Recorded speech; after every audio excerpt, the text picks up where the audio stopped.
Hello, ladies and gentlemen. This is Boxing Unlimited here today, and we're going to talk about the fight between Ben Whittaker and Liam Cameron, #2. This is a rematch from the first one. The first one ended, we all know how it ended, controversially. It was a drama. They fell into a heap, and all of them was all over the place. Um, Ben Whittaker, had their problems, and people were saying it was all arranged, that he wasn't doing well in the fight, even though that Cameron was getting back to him. Ben Whittaker had a problem on his ankle, on his spine, and so many other places. But Cameron, on their face-to-face talk, which was coordinated and arranged by Johnny Nelson, the former WBO and the cruiserweight champion, was saying things, was so confident and saying things that were a little bit, somehow, a little bit derogatory on the person of Ben Whittaker. I do not think Ben Whittaker is a quitter, because that is what some fans are suggesting at the moment because of what happened in the first fight. I think he's had a problem. He fell over the ring and landed badly. Even though Cameron came up and wanted to continue the fight, and then Ben Whittaker withdrew from the fight, and people said he withdrew because he knew that he was going to lose. But I don't think so. He's taking off his rhythm, no doubt about that, but that is not the case. We're looking at this fight, and the question I'm asking in this video that we're making is whether or can Ben Whittaker redeem his career. We will see in the fight. Ben Whittaker is, we know him Olympic silver medalist, went to the Olympics with one hand, as he said, and won a silver. And after 9 fights, he's headlining a boxing fight, and he's the main man there. You see the guy is very, very clever. He's doing well. But I believe a lot of people, because a lot of people are paying to see him lose. It happened to Muhammad Ali. It happened to so many other boxers like Sugar Ray Leonard, like Floyd Mayweather. People pay to see him. That is what made them popular. Every fight they come, they fill up the space, they fill up everywhere. But some people are coming to pay to see them lose those fights. Having said that, I would say that Ben Whittaker is not come up to that level, but he's coming up to that level. And showboating was a problem, which actually we've seen happen before, because boxing is an entertainment as well as a fight, a sport as well. But showboating sometimes makes people hate you and call you names. Just like Muhammad Ali, you remember when he came to Wembley in 1963 to fight Henry Cooper. We know what happened there. Before he knew it, in round 4, Cooper had him down with that wicked left hook. And all the shenanigans and everything that happened after the fight, he came into the next round, front fight, and they cleaned up Cooper. Took him apart and tore him to shreds. This is about what we're going to see against Whittaker. Whittaker is going to come into this fight if he wants to continue, if he wants to redeem his profession. He will come into this fight not showboating, but serious from round 1 to the end. Because just like Muhammad Ali, the rematch they had in 1964 when he became champion, 1965, sorry, when he became champion, he tore Henry Cooper to pieces, broke him up, beat him down, tore his face. The referee stopped the fight on cuts. But having said that, I don't know what is up for Ben Whittaker. He seems to be a little bit nervous, which is good for a boxer. You have to be nervous if you're overconfident, one bang, and then it's called a sucker punch. He will land on you. So it's very good for him to be nervous. He seems to be nervous on the face-to-face talk with Johnny Nelson on the background. Nelson feels of confidence there, and he's making them, and he's going places. He's happy. If you remember, Nelson came in through the middleweight, from the middleweight, and he's moving up in weight. And Ben Whittaker is the natural light heavyweight champion, light heavyweight, and has the reach and the height advantage. Can he use it, or will he use it in the fight against Cameron? If he comes into the fight and goes and fights the way he fought on the back foot in that fight, he will lose again. He will leave him be worse. His career will go down the drain. But if he comes into the fight and gauges the angle and the distance and the space and the gap and stays there, we saw what happened in the fight with the recent fight against Busenes and Staniosis. We saw what he did to Staniosis. There's a way to fight front foot coming fighters who come with a lot of pressure. We've also seen Holyfield, Evander Holyfield, do it against Tyson, Mike Tyson. We've seen so many other boxers do it against, as we said before, we've seen Muhammad Ali do it against Henry Cooper.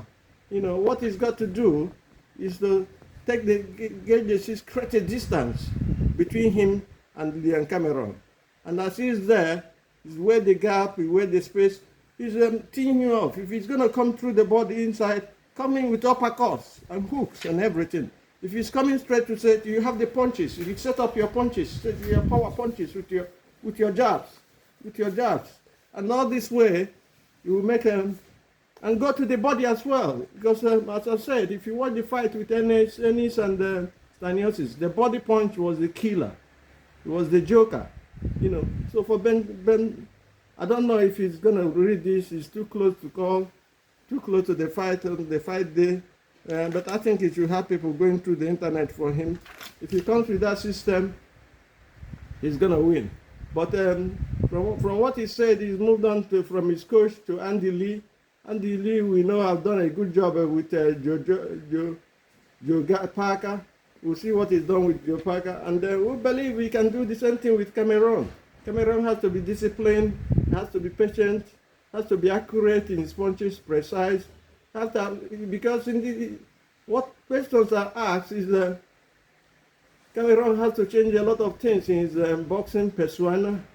If he's going to fight, he must attack the body. Body punches are very important. What he does is he weakens the leg, takes the breath out of the person, his opponent, and but he never went to the body. He was head hunting. That is the problem, main problem he has. For him to win these fights and become a champion, which I think he can, is he must add variety of punches, angles, you know, and then the back foot moving back foot, fighting on the back foot is not the best. Sometimes you can fight on the back foot when you're under pressure, being dragged to the rope, you can fight your way out of there. But fighting on the back foot permanently, you know, you're giving the Cameron, you're giving him a permission to come on the inside, because he's obviously going to come on the inside. And if he comes on the inside, he's going to take you apart and then make you run around and then come with those punches and the clinches and the holding. He has to be very careful. But again, attention should be paid by the referee on the rabbit punches, because that is what Leon Cameron do. We saw his fight with Atto, Lyndon Atto, and a point was taken off him for hitting on the back foot. You know, he does it repeatedly. It's on purpose. You know, when you do it that way, it's on purpose. You want to hurt your guy and with rabbit punches at the back of the head, which are illegal. So the referee and the corner man for Ben and the Lee must take, if it happens, pay attention. If it happens, he must have to complain, because he does it and does it on and again. Having said this, I think the best punch for Ben Whittaker will be the uppercut, because as a shorter guy, Leon Cameron is going to come through the inside. And that's why I said the best way to beat him and make it look easy even is for Ben Whittaker to create a distance, the gap, the space, and then attack when you see him. Counter punch, take him apart, you know, take away that front foot coming system, as we said before. Put him on the back foot, and then he's uncomfortable on the back foot, and the body punches are uncomfortable. If you watch the first fight and have a closer look on it, you will see that whenever Ben Whittaker comes with a body punch, Leon Cameron complains about it. So that place is his weak point. He doesn't like being hit on the body. So Cameron for Whittaker to take out Cameron, he has to go through the body consistently and constantly. If he does that, I think this would knock him out. He will stop him before the end of the 10th round, which is the round they're going to fight. But having said that, I said that it is easy said than done. On the day, a lot of things will happen. Even on the background, a lot of things will happen as well.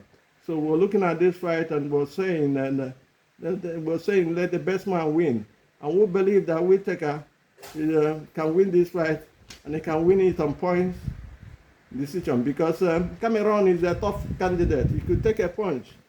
He could even spoil fights. He spoiled fight by holding, by any means possible, because he's a desperate person at the moment. He's a desperate man. But I believe it's going to be a good fight, And as we said before, let the best man win. And we believe that the best man for this fight, no matter what other people think, is Ben Whittaker, and he's going to win this fight on decision. That is our call. Do have a nice day and God bless. And please do subscribe to this channel to make the channel grow. Bye, and have a lovely Easter period. Bye. Thank you.